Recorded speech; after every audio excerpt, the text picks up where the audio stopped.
You are now tuned into another episode of Black Girls Den Podcast, brought to you by Alicia's Productions. Have you ever felt like your voice didn't matter? I know I have, but today that changes. Your voice matters and your story matters. In today's episode, we are diving into how your passion can help you find your voice, step into your power, and inspire the world. Hey homegirls, it's Alicia, your favorite homegirl, and I am excited today because we are doing this series, Your Voice Matters, and I have a special guest with me, Ronita Nance. So say hey. Hey. Yeah, she's the owner of Purposeful Point. 4 years ago, she rediscovered her passion for creating through painting, and it felt like reconnecting with an old friend. And her creative flame was reignited, and it reminded her of the joy and fulfillment that art brings to life. So we have her here, a studio owner, a painter. Okay, what do they call it? What's the famous painter, people? It's not Baptiste. What's the? I forget. The famous painter. The one on TV. Not even on TV. Just when you grow up, when you hear people like painters. I can't even think of the name now. Oh, that's so sad. Anyways.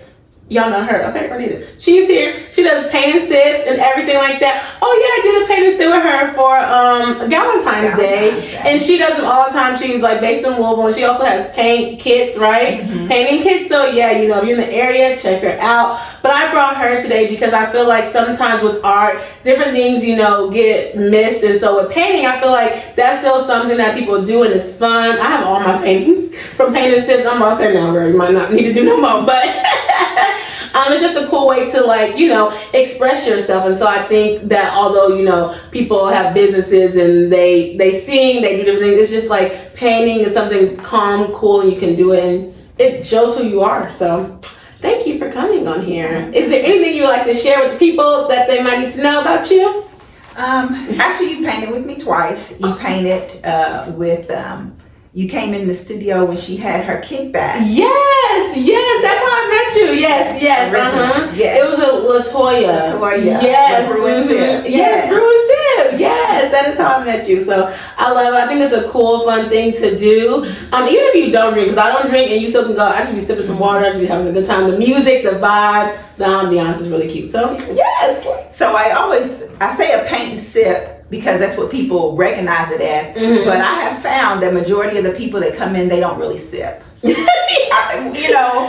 Some grab a wine because that's kind of the setting and what they think they're supposed. But Mm-hmm. most people, they're like, no, and just that's why I always have water as well. Yeah, I be too focused on this, that. You trying to drink, they be over here trying to mess it up and stuff. I be focused. Oh my gosh, I should have brought what I painted. I didn't even think about that. I have like two of them. Now the last one I don't need to show. Maybe the first one I don't need to show. I literally have it because I'm moving, so I seen it. The other one I could show because it was kind of cute. Okay, so yes, well let's get into the questions.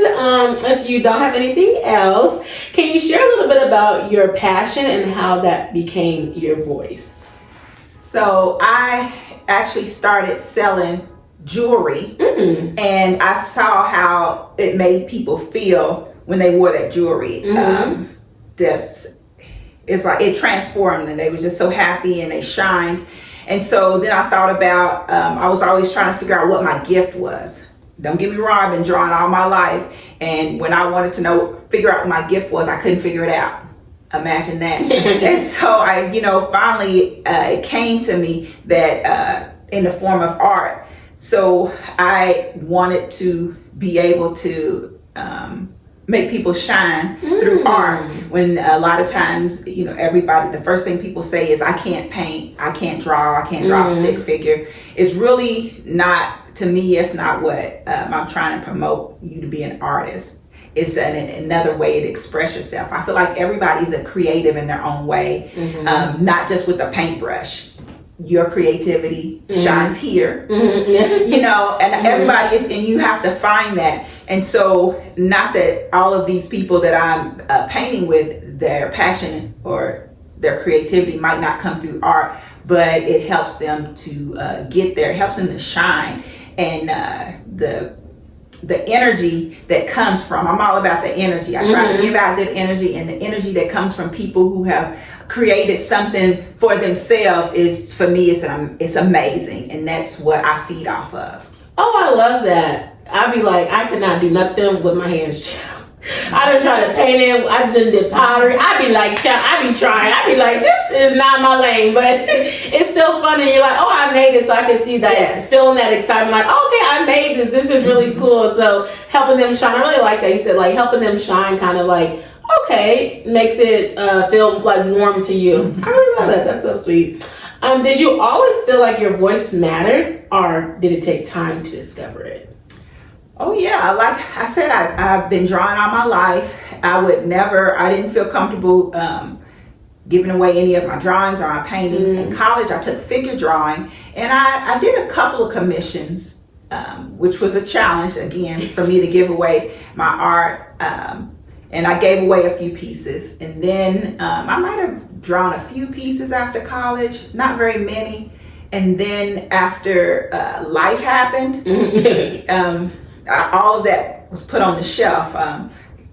Getting married, I don't think I drew all my bridesmaids. I drew a picture for them as a gift. Oh, that's sweet. Yeah. And then I think I don't remember doing much of anything after that. Like I said, just life happened after I got married. I wanted to have children. I couldn't. Infertility hit, and then so I turned that into painting the house and doing, I put new floors in, you know what I'm saying? I refocused that energy, and so I didn't focus. So that was it.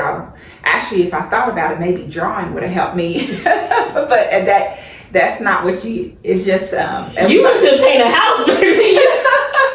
You just refocus and go somewhere else. And so then, and I didn't think about it anymore. Of course, I went through the infertility treatment, and I'm blessed with 2 children. Yes. And so, and then I was like, okay, God, thank you for giving me this opportunity to have these children. So I went all in. Plus, that's what I wanted. He gave it to me, and I'm going to show him my appreciation. I went all in with being a mother. And so that meant everything else. That was it. So no painting, no drawing, anything like that. And actually, I didn't paint. I was a drawer, whatever the the correct terminology. Yes. And so after I started selling jewelry, like I said, I was trying to find what it is. I said, hey, and one of my girlfriends, for years and years, she was like, you should do those paint sip parties. Those are getting big. She just kept at me. So finally that it clicked, and I started, and I was like, hey, and I painted up a few pictures, posted on Facebook, and said, hey guys, let's do, I do paint sip parties. I'm mobile, I'll come to you. So hey, let's do this. And that's where it kind of started. But yeah, I didn't, you talk about my voice not being heard. I didn't feel comfortable in college. I think I had an instructor say, you'll never make it as an artist. And she didn't say that. She said it because I wasn't putting in the work. She didn't feel like I was focused. But I mean, I grew up, my grandma was very strict. So when I got to college, oh my gosh, I was able, I was able to do whatever I wanted to do. I wasn't under her thumb, so I was kind of wilding out. And so, not like you think. I wasn't that kind of wilding out. But for me, it was wilding out, considering how I was brought up. And so my art teacher knew that I wasn't putting a lot into it, and that's why she said that. I know she didn't mean it like it sounded. I was like, was your major art? Okay. No, I was when we grew up, we didn't have a lot of money. So I was like, I'm going to pick a major where I can make some money. I wanted to be a businesswoman. So my major was business, but because the art was there, important to me, I still took drawing classes. Oh, no, it's really good. And you have a business. So look, it was came full circle. Yeah, that's really good. Do your kids know how to do draw or like paint? They're not into it. My oldest one, a little bit of art, but he doesn't. He's done a little anime things, but he doesn't put anything in. Never put any effort or focus into it. Oh, okay. I was just wondering if it was passed down, that pencil or something. And my mother, she is creative, but I don't know if I would say it'd be with the paintbrush, but she's creative. Yeah, I like how you said like everybody's creative, because then you see that, but it's just like, oh my goodness. I'd be like, why couldn't I be good with my hands? Like, baby, they be doing everything with their hands. So if I could host a painting set, if I could do some face, I'd be like, the hands ain't what's creative over here. So that's so sad, but I definitely understand, and I feel that's good how it kind of came full circle of like your art classes, and then you still had life, and you were passionate about your kids, so you kind of focus on that. And I feel like sometimes a lot of that, even with women, when you do have kids and stuff like that, it kind of is like your passion or your purpose like kind of goes to the back burner. Yourself. Yeah, and I did. I lost myself. And I did go through a little bit of counseling to try to find myself, because I was just so focused on that. On kids. And then it's like when you're empty nester, then it's like, well, what happens? What do you do? So it's really important to speak to that and to like make sure people have that balance, to like never forget what you want to do. So I really like that. And then you were able to discover your voice. So that's really good. Did you grow up in a small town or a big city? And did that help or hinder your voice? I grew up in Louisville, Kentucky, in the West End, so that's not a big city or a little city.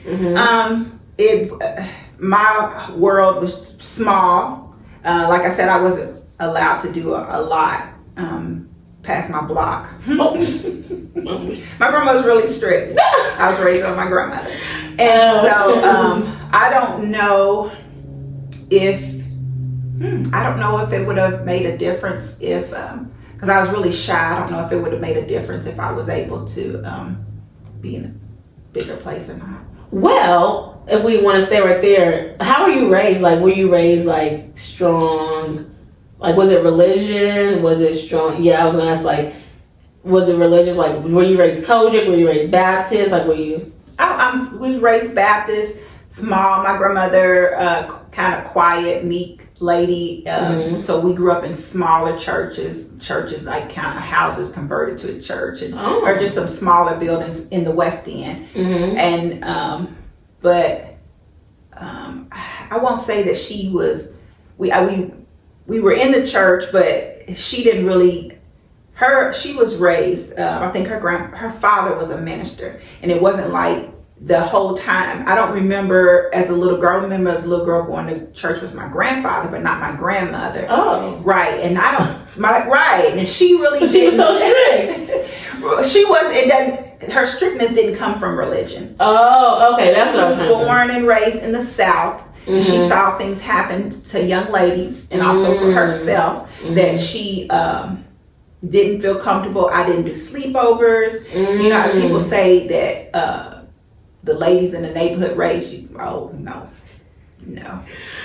So you like, my grandma raised me. Yes. Okay. Yes. Oh, okay. I was wondering, because I was gonna say, did that either help or hinder your voice? That's what I was asking. Like, from growing up in church or something like that, or like your grandma, do you feel like that kind of hindered your voice, or you were shy, or however she raised you? That's just kind of what I was shy. asking. And she was very supportive of my art. I bet because maybe she didn't have that gift. And so she really appreciated it, and I won't say that she fostered it, because we were struggling, so that wasn't her focus to be. I had all kinds of art supplies. Oh, like the Crayola stuff and the things. All that little stuff. Okay. I had all that stuff. But as far as maybe a class or here or there, only the art that I took was like in school. So yeah, that wasn't a focus, because life was happening, and so much. She didn't really focus on that, because she had her things going on, and she's trying to raise one of her grandchildren. I was like, was it just you, or did she have like your siblings? Was it like a lot of y'all? Oh, okay. So that she she has 4 kids older, my father and his siblings, but it was me and all the grandchildren. Wasn't with her full time, so they were just still in and out. And I don't know how your grandmother, but my grandmother was in all of my cousins' lives. It wasn't. She was trying to her. Yes. So they were always there. Even though I was it was just me and her. It was never just me and her. I get what you're saying. It was like the grandchildren. Oh, okay. All the grandchildren were always there. Well, my grandma only had 3 grandkids, so okay. Yeah, it's like, and she only had 1 child. Like, she only has 1 child, my mom. So it's just like, yeah, my brothers were there with me. I was gonna say, did you go to Louisville? No, I went to Kentucky University. Okay, isn't it like a colonel or? Yeah, Colonel. Yeah. Okay, that's cool. That's a definitely different experience than it was. My grandma said, when you get older, you'll be able to live your life, and then I won't be there to control you. Mm-hmm. So I wanted to go far, far away, but my aunt convinced me to go far, but not too far. Mm-hmm. I am so weak. Okay, I was just wondering about that. That is interesting. So was there a time you felt your voice wasn't being heard, and how did you overcome that? I don't know if it's so much that it wasn't heard, because I don't think I was really putting it out there. Mm-hmm. Oh, okay. As an artist, no. And I'm still growing as an artist. I've only been painting, consider myself an artist, maybe like 5 years now. Mm-hmm. So that's a while. Yeah. But I guess if it wasn't in painting, it could just be in general. Maybe your childhood, maybe in college. Maybe it doesn't have to do specifically with painting. Just in general, have you ever felt that your voice hasn't been heard? I'm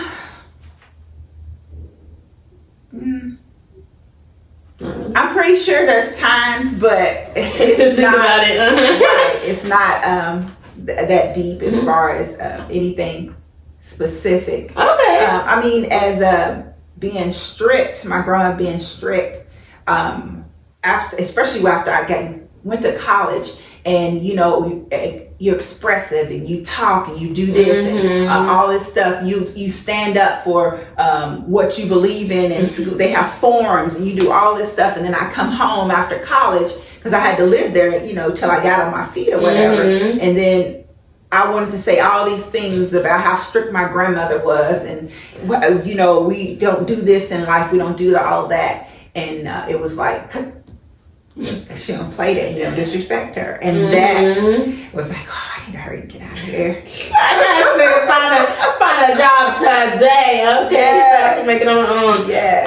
But I think that's important too, and just being like raised like that Southern strict. And so I feel like sometimes them spaces, and I talk about church and stuff like that, because it's just like how you grow up or whatever. Some people, it's like them spaces really do silence young black girls, and it's like you don't really have a voice. Even trying to speak to your parents, I'm like, I don't feel this way. It's just like you're a child, stay in a child place. It's just like, well, no, I have a voice. Like, that's really the reason why I even started this series, because it's like we do have voices and our voice should be heard. But so many times we're like, oh, like she's just scared, like, oh, she doesn't do. It's like, no, like I have a voice and I need to speak up. And so many times, like our grandparents, aunts, our uncles, like they can really deter us and stuff. And so I think it's so important to be like, no, I'm gonna stand on my ground. Like I'm gonna do, like, nowadays people are even what you were saying, like now people are going to school for art, but like you be like, oh, my grandma's like, artists don't get paid, right? But now people are using their voice and they're using their art and they're getting paid for it. So many times people have, and it definitely does depend. It's like the times that we're in,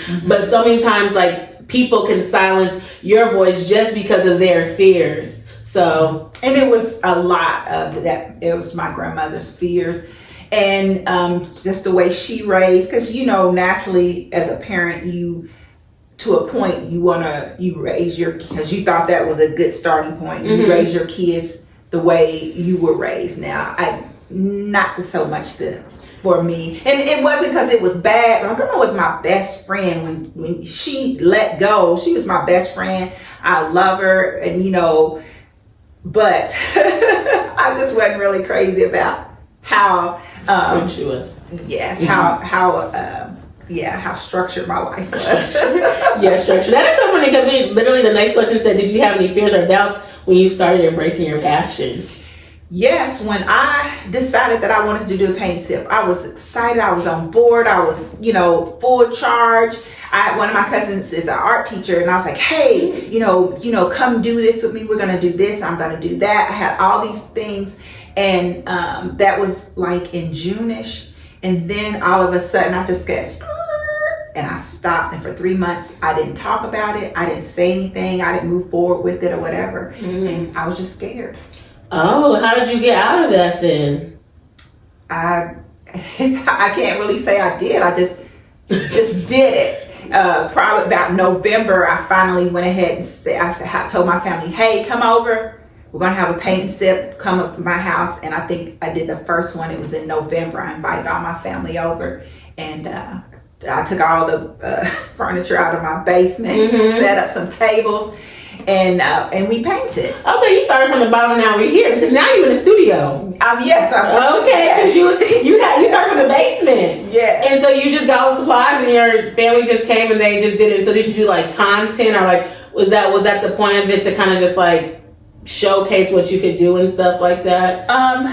To get started, I scheduled the pay. My goal was to be mobile, but with my family, they can come in. We go in the basement. Yeah. So I did one in the basement with my family, and then it's not big enough for a whole lot of people. So then I did a second one with close friends. And I did one there, and then I was talking about it at church. One of my I'm in the children's ministry. I'm one of the teachers in the children's ministry. I said something about that, and they said, "Oh, for our Christmas theme, we can do a painting thing." So bam, we did that and they came over. We did it in the basement. Then one of the ladies in the ministry, she's a bus driver, and they were trying to do a fundraiser for, I don't know what organization it is, but she had grabbed a lot of bus drivers and got together, and we used their union hall, and we had a paint sip then a few months later. So that's how it kind of got started. And it was just like I was scared, and then all of a sudden, I guess I just pushed the fear back, and I just did it. That's really what you have to do. Yes. But then you said you were trying to be mobile. So were you trying to like rent a bus, or were you trying to? When I say mobile, I just come to you. Oh, I bring my studio, all of my stuff to wherever you are. Okay. Because I wasn't gonna have the strength to now give I was doing this. I did. My kids were still there, and I'm still doing that, and so I couldn't bring that to the house because I didn't forget. Oh, okay. So you're saying mobile studio, like it'll come to you. Okay, yes, I've been in people's basements. I've been in people's backyards, on the deck, in the kitchen, just wherever. Do you still do mobile? I'm still mobile. You're still mobile? Okay, yes, and you have your space. Yes, because a lot of, like when I do it with the churches, of course, I go to the church, or you can come into the studio, but different strokes for different folks. Yes, I love that. Okay, so just if you have fears, put them to the back burner and just, move on. You have to, because I stopped. I was at standstill. How am I going to run a business with that scared mindset? Because I didn't do anything. I just stopped. Yeah. Were there people or experiences that tried to hold you back, and how did you rise above them? I must say my family have been super, super supportive. I do have, most of my friends are super supportive. I only have one, I think friendships are, sometimes they have a season. And I do have a friend that she was supportive of me for certain things, but she took it as me starting a business as another opportunity for us that we can't even hang out, which we didn't hang out that much anyway because of my kids. So were your kids little when you started this? No. Well, not little, I guess they were like still. Right. When I started, I think one was in I want to say elementary, one was in middle school.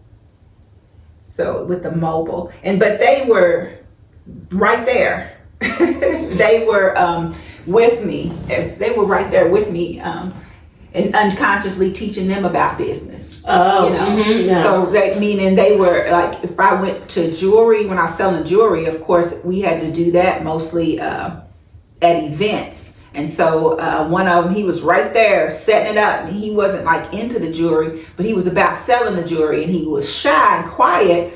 But I was like, hey, for however many pieces we sell, you're going to get a portion of it. So he's like, hi. Hi. Period. Hi. We have some necklaces. Yeah. He wasn't good at it. But maybe he was, I heard I'm going to get some. Here's a piece.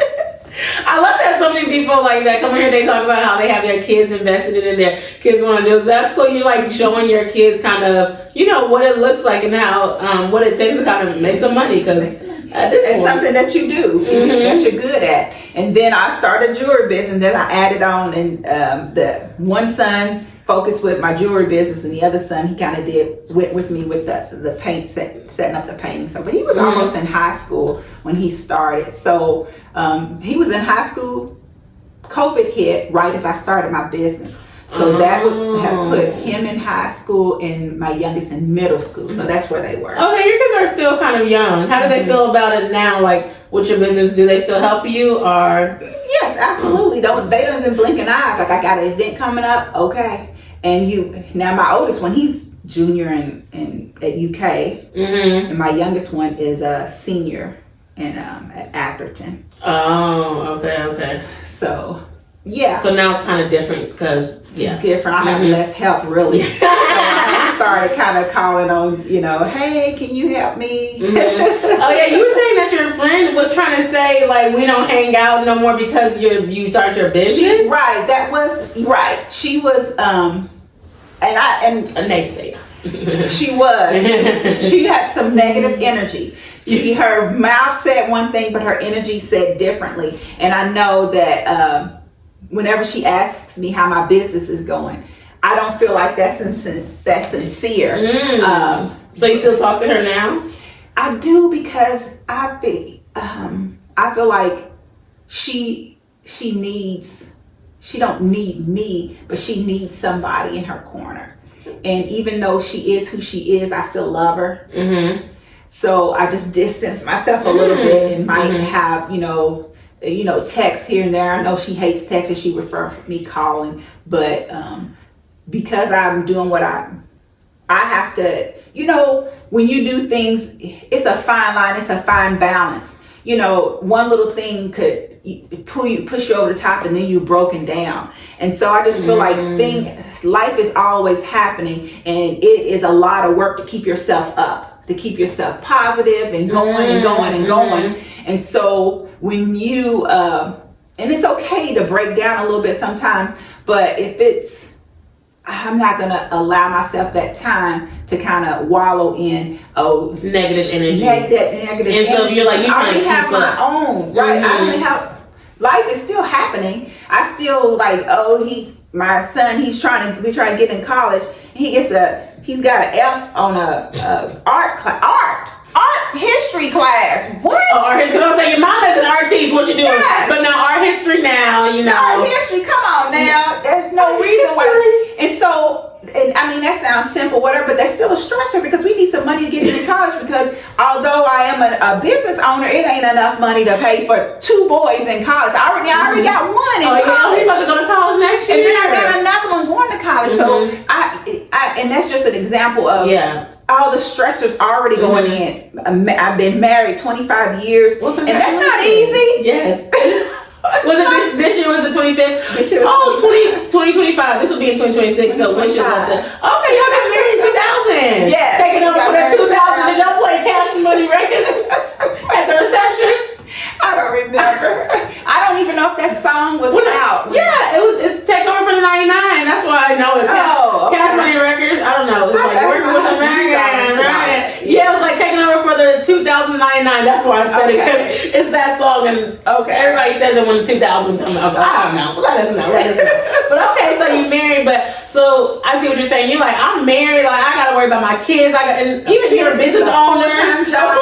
Yeah. I can't call you and you being negative, basically, and like knowing like you're gonna be negative. Like, I need some positive energy around me, and so we definitely understand that. Like, I got a lot going on, baby. I can't even right. Can't even give you a tenth of time, okay? Yes, I have.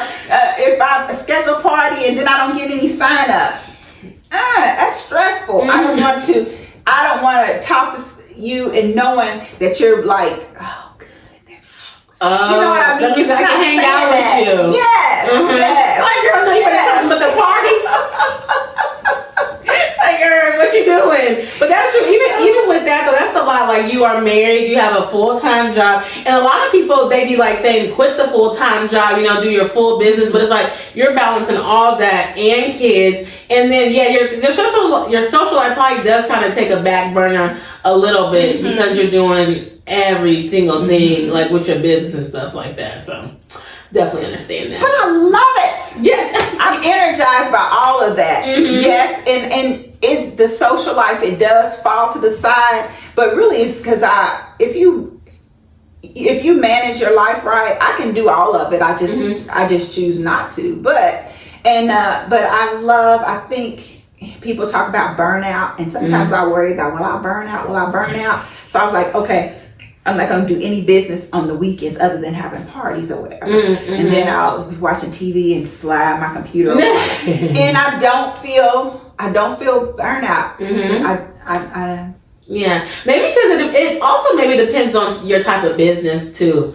Yeah, I feel like with your business, you might not burn out. Yours is like, it's fun. Okay, come have a party. Let's have a good time. Yes. Like, it's a good energy thing. Yeah, I can mix it with my social, so I don't have to feel bad about not having social. I got that. I'm like, your social life comes with it because you're talking. You still gotta talk to people. You still gotta interact. You still be like, okay, this is this and that or whatever. So yeah, I feel like it depends on what type of business it is with the burnout. And also people get burned out because they be so stressed with having their entrepreneurship be like their full-time thing, and you don't have to stress. I mean, you might have to stress, but like you might not have to stress about paying bills and stuff like that because you have a full-time job. So it's like it's different burnouts. Like burnout look different for different people. So yeah, understand. This is the next question. How did your roots shape the way you see yourself in the world today? How did my what? How did your roots, like you being from the West End, in Louisville, Kentucky? Oh wow! I mean, absolutely, it shapes who I am. The challenges that I've come from help structure who I am, how I handle every different things and deal with people.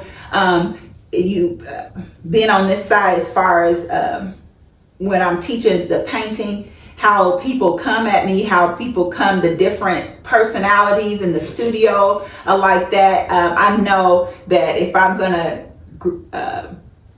be teaching a group of folks from the West End, how that's gonna come, as opposed to people I'm gonna be teaching who are not from the West End. How is it gonna come? What's the West End people be doing? They're extra. It's more. I have to put more into it. Versus other people. It's just. It's chill. Yes. Absolutely. They're more chilled. They might be helpful. Like they want to clean up. I said, no, don't clean up. This is part of the experience of a pamper. You sit and you paint and you leave. And let's put it this way. Maybe some from the West End require more pampering. Oh, yeah. They're not helping doing nothing. and they're like, child. It's not even that part. And they... Whatever. It's more. I don't want to say it's just more needy. Like they're more needy. Yes, they pull more at you. Like, girl, come on, child. This is random. Did you know Muhammad Ali's family? We grew up right around the corner. Yeah, that's what I'm saying. Yes. Okay. So by the time I came along, he might like 18 or whatever, and he maybe he'd run through the neighborhood. Like really? Yes. Oh, okay. But I never knew him or approached him or anything like that. Oh, really? I was going to say, did your grandma know him or? We knew. I remember going to church with his daddy. Oh, okay. That's cool. Yes, Muhammad Ali, the ghost. There's some ghosts in Louisville, okay, and from the West End period. Don't listen to what they be saying on that internet. Or them TVs, whatever. What they be saying? The news. That child was trying to figure out the news. Okay. Can you share a moment when embracing your voice led to an unexpected opportunity or breakthrough? Wow. I just feel like the opportunity to open my own studio because some of what I wanted to in the back of my head. A lot of times you have visions and discussions that you don't really tell anybody. But I was like, there's no Black-owned paint and sip businesses. Period. And I wanted to be the first. And so I don't know if I was ready to have a studio or not, but it didn't matter because I wanted that spot. And you got the spot. I have the spot. Period. I did. I pushed it, and I just jumped out there and did it. So how did you do it? Did you like post it on Facebook? Did you just talk to people? Everything I do is social media. I got a grant. Period. From the Urban League. I mean, it wasn't really big, but I felt like I could use that grant to pay my rent for at least a year to see if this is going to work. Well, that's pretty good. Yes. Yeah, it's pretty good. It helped you with your rent. Yes, it helped with the rent. Things that I didn't explore kind of jumped out there. Didn't know how much rent was. Oh, you didn't know how much your rent was? No, it was just my thought process. And then looking around at storefronts and different places. And I ended up in the office building. It's a little bit more than, again, what I had kind of mapped out. Mm-hmm. But I'm going into my second year. Okay, that's what I was going to say. Yes. So you had it for 2 years. I'm going into my second year. So like a year and 3 months. And so, how did you hear about the Urban League grant? Did they just put it out there and you seen it? Somebody told you to apply? Yes, somebody put it out there for me to apply. Oh, I do they have coaching. Mm-hmm. Entrepreneur coaching there, and I've done that a few times, and so I always touch and base, and I'm like, hey, what's going on? Just I'm still here just in case you see anything come across your desk. Period. Okay, keep the network, okay? Yes. Okay, so now you're going to your second year to have a store, have like a studio or whatever, so that's really, really good, because trying to get storefronts, even like trying to commercial. And I called around, I met this guy, he just explaining things to me that you didn't think about. Mm-hmm. So he had, when I said, this is how much money I have to spend, and I see you have a spot, and he was like, yeah, and he was like, I don't care, I would give it to you. But then he started breaking down the price per square feet. Yes. And blah blah blah, and he was talking it out to himself, not me. He was talking it out, and it helped. And then he said, now, if I lower the price for you, then it lowers my property value, and blah, blah, blah. Mm-hmm. And I didn't think about that. People was like, well, they could have did this and they could have did that. But you have to think, he's a business owner and he has, 30 properties. And now by renting it to you at a lower price, he has brought his property value down. Mm-hmm. And so what's that look like? All the people who are renting from him at his cost, and then I'm down lower and just brings it all down and then changes everything for him. Mm-hmm. And takes money out of his pocket. And I totally understood that.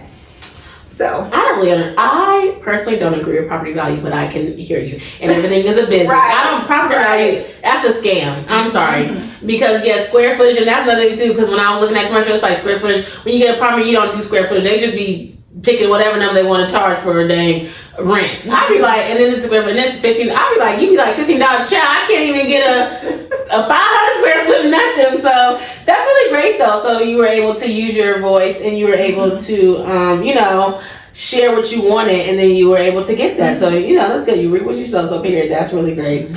What advice would you give someone who feels like their voice isn't enough?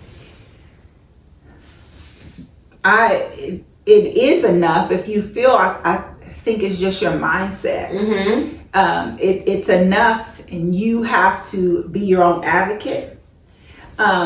Me, where I'm coming from, I am spiritual, yes, and my grandmother was strict, but like I said, it wasn't strict religious wise.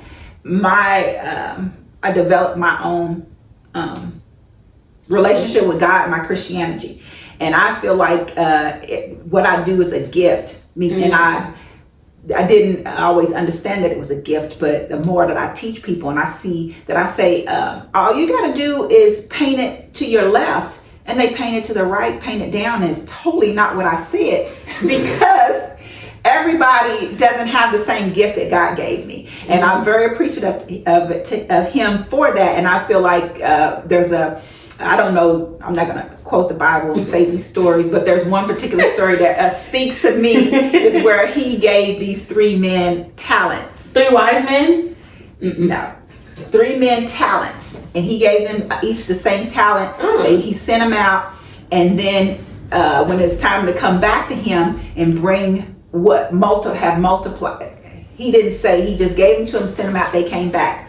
One guy, he buried his talent and said, here's your talent, the talent you gave me, right as you left it, right as you gave it to me. And then the second guy, he did a few things with it. He multiplied it a little bit. But the other guy, he went and he quadrupled it. And so Lord blessed him more, although this guy with the one had less, he blessed the one who had the most, because he went and multiplied his talent. So my motivation is that I'm blessing people by teaching them not just to paint, but teaching them that they have a creative side, teaching them, like I said, bringing out all the good vibes from them, teaching them something, even if it's not that they're going to paint, but just to go out and do something that they have a talent, that they are good at something. And so when I get to the gate and I knock, look at all this, come on, I got you. I'm that one who multiplied the gift that he gave me. You answered the next question. But I want to stay right there, because the next question literally was, how do you continue to nurture your passion and stay true to your voice every day? So I feel like you kind of answered that, nurturing it. But I was going to say, how do you know what the difference is between, and we're speaking in like spiritual realm terms, because you're saying that you feel like it was a gift from God. How do you feel like you know that it was a gift? Like, how do people know what their gift is? Like, how do you think someone would know? You're right, because like I said, I struggle. What is my gift? A lot of times a gift is something that comes natural to you, so you don't think it's a gift. And I did not think my art and my drawing was a gift. I didn't think that. They talk about imposter syndrome. I had that, of course. I don't know, of course, but if you talk to most artists or in just anybody who, it's not even artists, not people, they feel like they don't deserve something. They're an imposter. It took me years for me to say I'm an artist, and I still feel funny saying it. So why do you feel funny? I always because I'm actually verbalizing what it is that and so it's just kind of hard to say that and do that. I'm an artist. But again, people, people, I forget who was asking me. What was the question? Oh, I was saying, how do people know it's a gift? When they're gift, right. And I feel like I know it's a gift because everybody can't do it. Yeah. Oh. I can't play the piano. So that gift of music, I don't have it. I can't sing, and I know people say you just saying that. No, for real, I'm tone deaf. I know this. I would be. If I could play the piano, I would love to be able to play the piano. Yeah, I could take piano classes. I'm not. I do not play the piano. I took piano classes. There you go. When I was younger, but if I could sing and put the piano and sing together, right, I would be out of this world. I mean, they wouldn't be able to stop me, but y'all, that voice ain't there, so I just. I haven't played piano in a while, but I did learn that. But I also do kind of struggle with that too, so that's why I was kind of asked. It's just like, what is my gift? Like, people are like, oh, you're gifted, or you have this gift. But I'm like, how do you know that that's your gift or whatever? It's like, how do you know what your purpose is? How do you know what your passion is? So I just think it's really interesting when you were saying like, this is your gift. I'm just like, do you know, like, okay, is my gift talking to people? Or is my gift the arts? Like, it's like, how do you kind of decipher what your gift is versus like what you're passionate about, and then what's your purpose? Like, it's all these different words, and it's just like you don't really know how to, I guess, put them together. Or some people don't know like how to decipher them. Like, what is your gift? What's your passion about? Like, okay, of course, my gift, it's easier to identify the art and people who are music, who can sing or play the piano. But sometimes people's gifts, it is a little bit harder to decipher and figure out what you're good at. But just you doing this podcast, how many people do a podcast? How many people that can sit and do this? Yeah. So I do know a lot of people who do podcasts. Yeah. Now I guess if you do it well, that's a different conversation. Yes. But I do know some people, but around Louisville, I actually really don't know any. And just speaking, being a speaker, that's it's not my gift. It's not my gift. I'm not good at it. I know you sat here and did the interview, but it's still totally different that you can get up and do that. And that's a gift that people don't realize because it comes natural. You can you do it all the time. And if you got up on a mic in front of a group of people, how would that go? Well, I guess it'll go good. Hopefully. Yeah, no problem. Exactly. Bam. That's a gift. Everybody can't do that. And so, and I can't I have to think about it a little deeper. How do you, because my brother said that to me. He said, I see you on social media, do your thing, rocking it out. I said, my gift, blah, blah, blah. And he was like, how do I find my gift, figure out what my gift? So I would, have to sit down and for him to brainstorm and have certain questions to, to ask him so that he can start kind of get a feel of what he thinks is his gift, because I don't know. Yeah, I feel like it's kind of hard if people even think about that. It's just like, what is my gift? Because you want to do something, you want to leave an impression on the world, you want to leave your mark and everything. But it's just like, what if you don't even know where to start? Yeah, so it's just like, well, I guess my gift is just laugh every day. That's my gift, and that's what I'm gonna do. So yes, that was good. That was our first segment. So thank you so much. You did really, really great. I hope you enjoyed the questions. Let us know in the comments, what do you think your gift is? Do you feel like you're still searching for it? Do you feel like you know it? Let us know, and so we can chop it up. My next segment is called Digital Dilemma, and this is basically myth or a fact. So you're gonna say this is a myth, or you're gonna say it's a fact, and it's rapid fire, but I'll just, I'll read it, so, it's not too crazy. Okay, so think about social media, because that's what this is about. You need thousands of followers to make a real impact. Is that a myth, or is that a fact?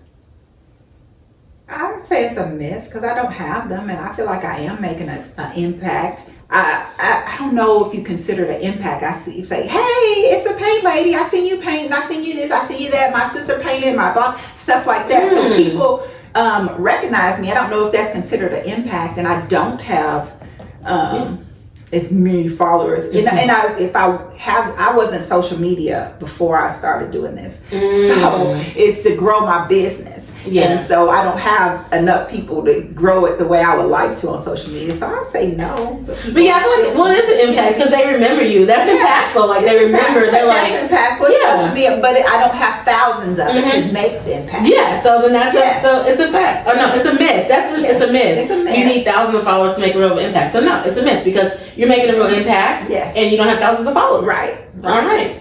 And they know you. So that's good. Sharing your voice online can inspire someone you don't even know. Is that a myth or a fact? That's a fact. Yes. Yes. I'm cracking up.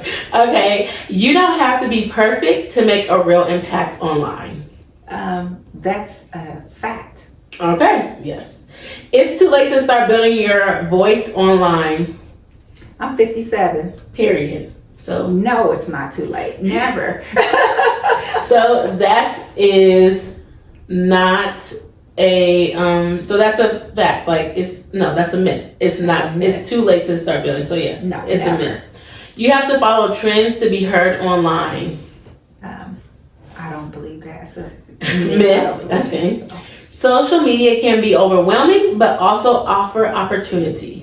I believe that. That's a fact. Yes. It's a fact. It's easy to feel self-doubt when you compare yourself to others online. Absolutely. You see all those people with all those followers, and I can't. They're making money off their videos just by telling what their day is. Have you ever tried to do those? Day in the life of a... I've started. I switched over to they give you. I make a little bit of money, maybe $20 a month, and so they have switch it over to what you're trying to achieve. Are you trying to achieve followers? Or are you trying to achieve some monetization? Oh. And so I just switched the butt to monetization, and I've been trying to do more videos and with me, like, this is what's going on with my day. I'm working a day in the life of a paint studio owner. I have all the content, but it just be taking so long to edit to post, so it don't go nowhere for me. But that's great. So that is hard. Did I do this one? It's easy to self-doubt when you compare yourself to others online. Yes, that's the one that we just did. Okay, yeah. I feel like it's kind of hard. What you're saying is like kind of hard, because you see people editing, posting, doing this full-time jobs, or they don't got full-time jobs. So it's just like social media can be very, very overwhelming. But honestly, social media is a platform that gives everybody a voice. Yes. So I agree. Because it's like, I don't do TikTok a lot, but if you look on TikTok, I was like, what is she talking about? Who is she? It gives everybody a voice. Literally. And some of the voices I'll be like, child, Yes. let's mute the voices, but hey, everybody has a voice. Yes. But yeah, I don't know. I don't really see too much about TikTok, but maybe you should get on TikTok because that's where they be at. I'm on TikTok. Oh, you don't I'm gonna what I don't. What I was gonna do is like if I'm starting my day in life, whatever I post on Facebook, I've been trying to post on TikTok. I'm gonna start my little story platform and start posting there. Okay, that's really cool. Because I don't have to do a lot to TikTok if I'm already creating it for Facebook. Just repurpose the content. But do you feel like you get a lot of I guess what is it called, customers from social media, or do you feel like it's more word of mouth? Social media. Oh, okay. It's not as much word of mouth as I would like, but it's a lot of people. I was like, and I try to make it a point. Hey, how'd you find me? Hey, social media. I saw it on post. Social media. It's usually me running ads. Okay, because I was gonna say actually I did paint at your thing twice, but I feel like my friend told me about you because I was trying to do a paint and sip, and I was like, do we know any paint? And they like now I don't know if I probably reached out to you, but she did send me your information. I remember now. Okay. And then, but I think actually shortly after that is kind of when I went to your studio with Latoya or whatever. Okay, but yeah, because someone did, because I forgot what I was trying to do. I just always be doing stuff. So I was like, oh, I want to do a sip of paint. I want to do this because I was trying to do something with my podcast or something like that. And so I did see that. So that's funny because yeah, that was on social media too. But I just didn't know. Because different people, like you being from here and stuff like that, it could be like, oh no, like word of mouth could be good. You go to church, you work as well too. I do get a few that did have reached out to me via word of mouth, but the majority, it comes from social media. Okay, then well that's really, really good. So our last segment is called a postcard segment. And that's just like you're not writing something, but it's like you're leaving something, a voice note to the listeners.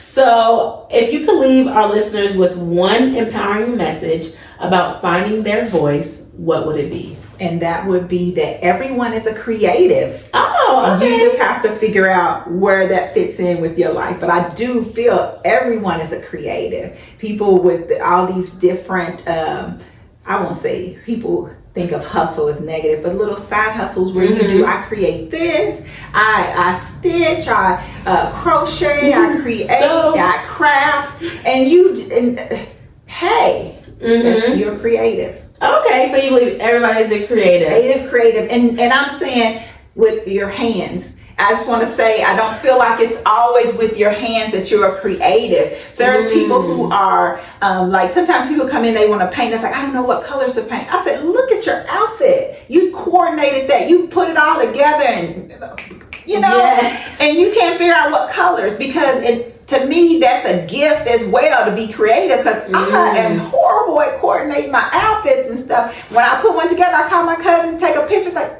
should I wear this? Right. And they say, oh, well, you're an artist. You should be able to come. I don't. Yeah. It's like, that's not what I do. Okay. Like, I never said I was a fashion designer. Okay. I never said I was a stylist. I said I'm an artiste. Okay. The painter. It's so funny that you said that because it's not funny though, but on TikTok, this girl, she be on there and people just be doing the craziest thing. Not even painting. They just be adding food together, doing this, and it's just a TikTok that it's just like, everybody's so creative, but she's saying it in a shady way. So it's something she's like, everybody's so creative, child. You be like, what is going on? Like they just be doing crazy stuff on there. So I think that's funny though. But I like that you leave that. Like everybody's creative in their own way. Yes, my cousin outfits, all of that stuff, and she might not think nothing of it, that it's a gift or whatever, but everybody can't do that. Everybody can. And that's something that's not with your hands. You can be creative, but it's just not with your hands. You can be creative. People with cooking fall in that. A lot of people with, I can't put that, I can't cook like that. Yeah.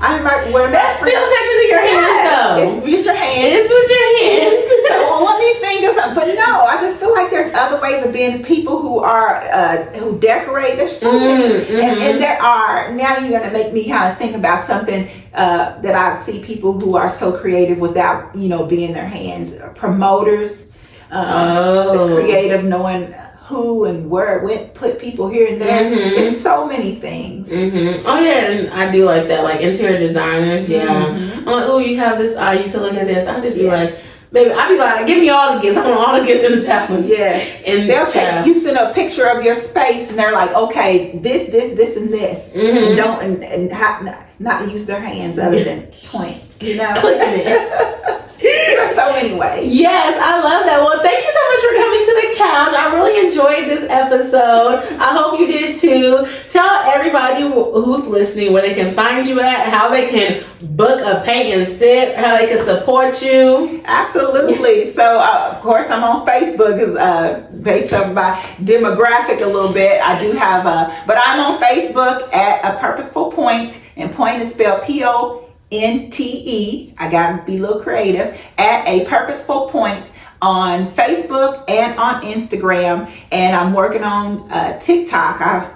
My handle, I started TikTok. It was personal, so it's just my name.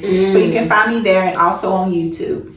I just thought about something because you said that your demographic is on Facebook. Have you ever thought about like a paint and sip at night? At night? What do you mean? Like a paint and sip party bus? I've seen mobile studios have changed the bus into a paint and sip studio. So, but yeah, no.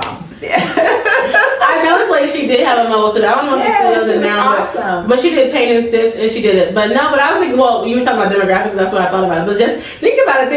There's not really too much to do in Louisville. So I'm like, if I'm painting, I'm going around the city. It's like a tour. Yeah. It's like a painting tour on wheels. A tour. Yeah. You say at night. It's just like nighttime painting. Like there could be music and people are painting. They're just like driving around the city. You're like, nah, not too much on the party. It's like a paint and sip party kind of, because it's like it's music, but maybe they can see the city. You know, shoot, paint the city. I don't know how you do that. Excuse me. Excuse me, mayors and legislators, but yeah, something like that. I don't even know, but I just kind of thought about that. To just see or something like that, like graffiti or whatever. So yeah, I just thought about that. I just try to think of ideas. I think a lady suggested a bus, and you pull up, and like, you know how there's a canopy or whatever, put that out, set your chairs out, and sit on it.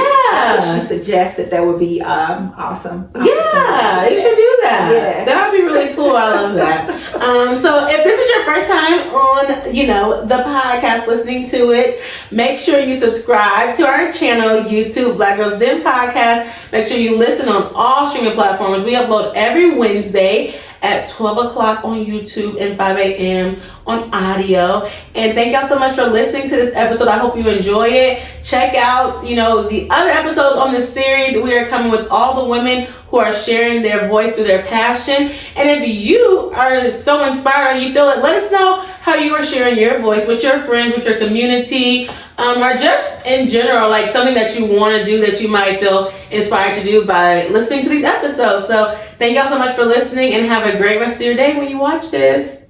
Bye.